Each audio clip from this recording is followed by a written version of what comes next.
किस तरीके से हमको इस बढ़ते हुए प्रकोप का सामना करना है।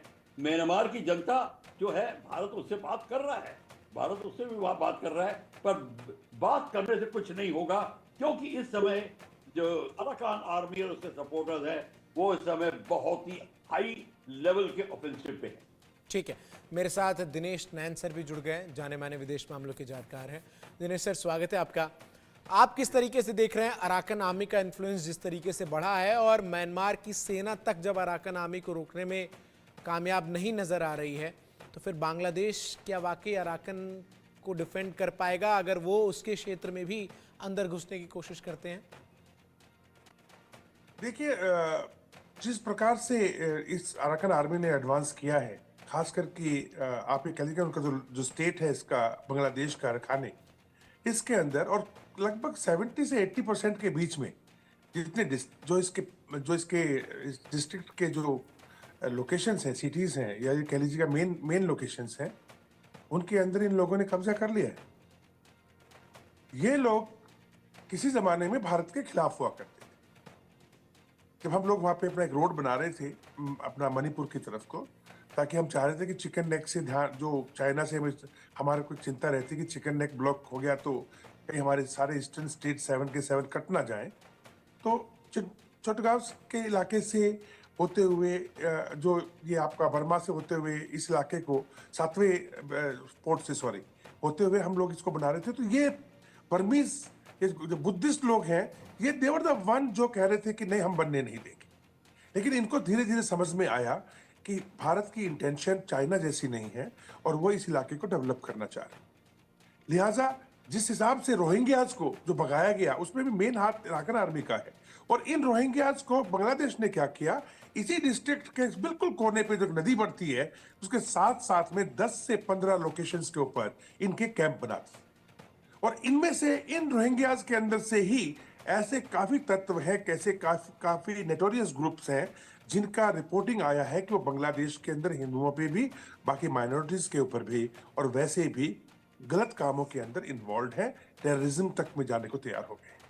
अब जब से ये अंकार आर्मी अंदर घुसी है, ये मुसीबत हो गई है बांग्लादेश के लिए कि अब ये सारे के सारे रोहिंग्याज अंदर की तरफ जाएंगे, जिसको बांग्लादेश को निपटना पड़ेगा।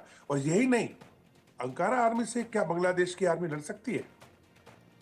देखिए, ये बैटल हार्ट लोग हैं अंकारा वाले, जो जो जूझते आए हैं, जो ये ट्राइबल्स हैं, लड़ते झगड़ते रहे हैं। पर बांग्लादेश की आर्मी को तो शायद अभी तक ऐसा कोई मौका नहीं मिला जहाँ पे उनकी किसी के साथ लड़ाई हो। चारों तरफ से तो हम लोग बैठे हैं 4000 किलोमीटर के एरिया में, चारों तरफ से भारत बैठा हुआ है। आज तक कभी इनके साथ में ऐसी कोई बातचीत नहीं हुई। तब भी नहीं हुई जब 1975 के अंदर मुजीबुर रहमान को मार दिया गया था, और जब उस टाइम पर जो जनरल साहब थे, उन्होंने मार्शल लॉ लगा करके, और वो भी पाकिस्तान की तरफ बैंड थे। 2001 से 2006 के बीच में जब बीएनपी आई, खालिदा जी आई, वो भी पाकिस्तान की तरफ बैंड थी, वो भी पाकिस्तान को कर रहे थे। तब ऐसे मौके पे भी भारत ने बहुत संयम रखा, कभी बांग्लादेश के साथ हमारे गलत संबंध नहीं बने। लेकिन जैसे आप बता रहे थे, अब जब से अंकारा की आर्मी बढ़नी शुरू हुई है, चिंता की लकीरें साफ दिख रही हैं कि बांग्लादेश के, खासकर सेना अध्यक्ष के ऊपर है। आप सेना अध्यक्ष का उनका वो स्टेटमेंट देख लीजिए। सेना अध्यक्ष ने क्या स्टेटमेंट दिया है, जो बांग्लादेश के जो चीफ ऑफ आर्मी स्टाफ है, कि भारत जैसे देश के साथ तनातनी करना बांग्लादेश के हित में नहीं है, क्योंकि वो अच्छी तरह से जानते हैं कि अगर इस तरह का माहौल बनाया गया कि इधर से तो अंकारा की आर्मी आकर के तुम्हारे को डंडे मार रही है, और ऊपर से इंडिया ने इनको सपोर्ट किया, या फिर इंडिया भी इन्वॉल्व हो गया कॉन्फ्लिक्ट के अंदर, तो बांग्लादेश की आर्मी इन सब के लिए तैयार नहीं है। और झेलना किसको पड़ेगा? इन सभी सेना वालों को। लाजिम सी बात है कि उनके सेना अध्यक्ष का जो बयान आया है, वो इसी चिंता को जाहिर करते हुए आया है। और ये बहुत चिंताजनक है बांग्लादेश के लिए कि इनका बड़ी भारी संख्या के अंदर लोग जो है इनके देश में घुस गए हैं, और बातें ये कर रहे हैं भारत से टकराने की। कभी बात करते हैं हम J-10C ले लेंगे चाइना से, कभी बात करते हैं हम हेलीकॉप्टर्स ले लेंगे, उधर से यूक्रेन से, सॉरी अर्दोगन से, तुर्की से जो है वो TB2 ड्रोन लेके आ गए, भारत के बॉर्डर पे लगा के दिखा रहे हैं।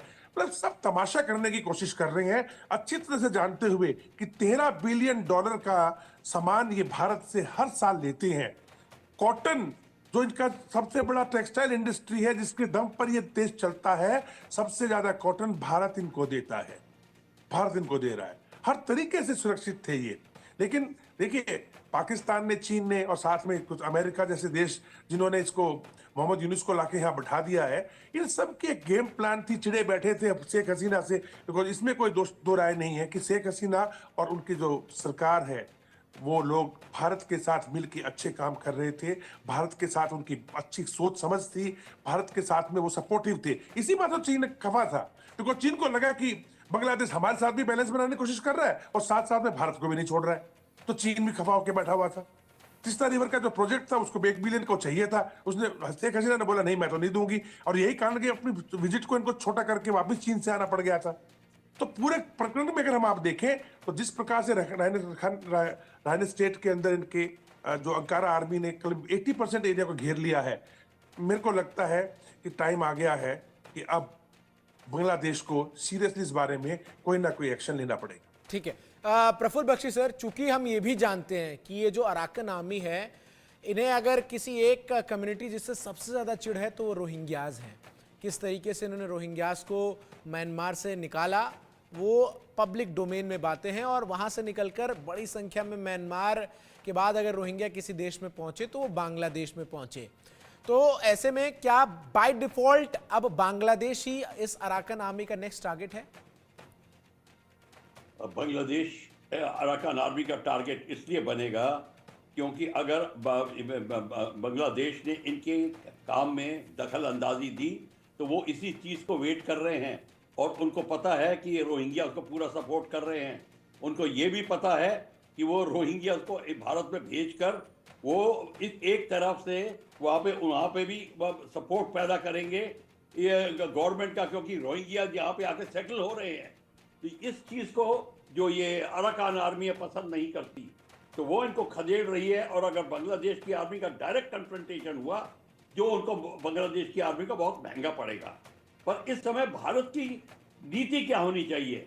अब देखिए, ऐसा है, एक तो हाथी के खाने के दांत होते हैं और एक दिखाने के होते हैं।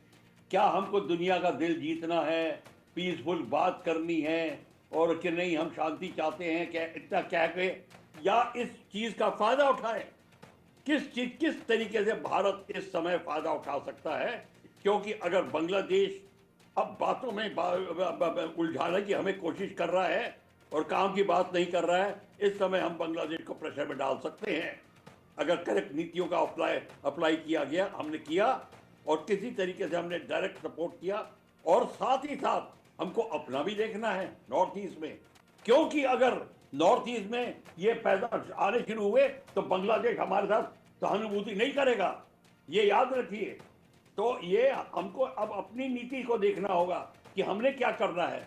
तो इसलिए मैंने कहा था हमें क्या करना है और क्या दिखाना है, इसमें हमको अंतर ढूंढना पड़ेगा, और हमारी नीति जो डॉक्ट्रिन है एब्सोल्युटली क्लियर होनी चाहिए कि हमें क्या करना है। और खासकर हमको इस समय अपने एरिया के अंदर चौकस दुगनी या तिगनी करनी पड़ेगी, क्योंकि इसका असर यहाँ पे भी पड़ने वाला है।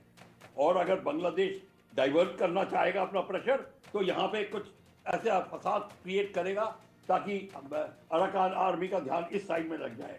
तो ये सारी की सारी चीज़ों को भी हमने देखना पड़ेगा और सोच समझ के कदम उठाने पड़ेंगे।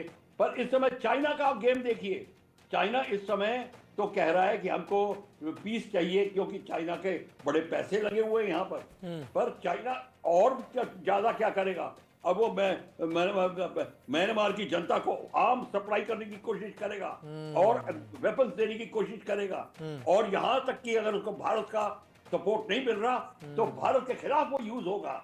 अल्टीमेटली जो पहुंचेगा वहां पे वो भारत के खिलाफ जरूर आएगा। बिल्कुल, ये भी आप मान के चलिए, क्योंकि चाइना का एक बार फाइनेंशियल कंट्रोल आ गया म्यांमार पे तो हमारे लिए दुगनी या तिगनी। और ये पूरी दुनिया जानती है कि म्यांमार पर चाइना किस तरीके से आंखें गड़ाकर बैठा हुआ है, और ये तो पब्लिक डोमेन में बात है। बहुत बहुत शुक्रिया wing commander retired Praful Bakshi sir आपका, और colonel retired Dinesh Nain sir, आप दोनों का हमारे साथ जुड़ने के लिए। तो जो स्थिति है उस पर बांग्लादेश को अब चिंता करने की जरूरत है, क्योंकि अराकन आर्मी का जो नेक्स्ट टारगेट है वो बांग्लादेश ही नजर आ रहा है। इसी के साथ चर्चा को यहीं करेंगे समाप्त।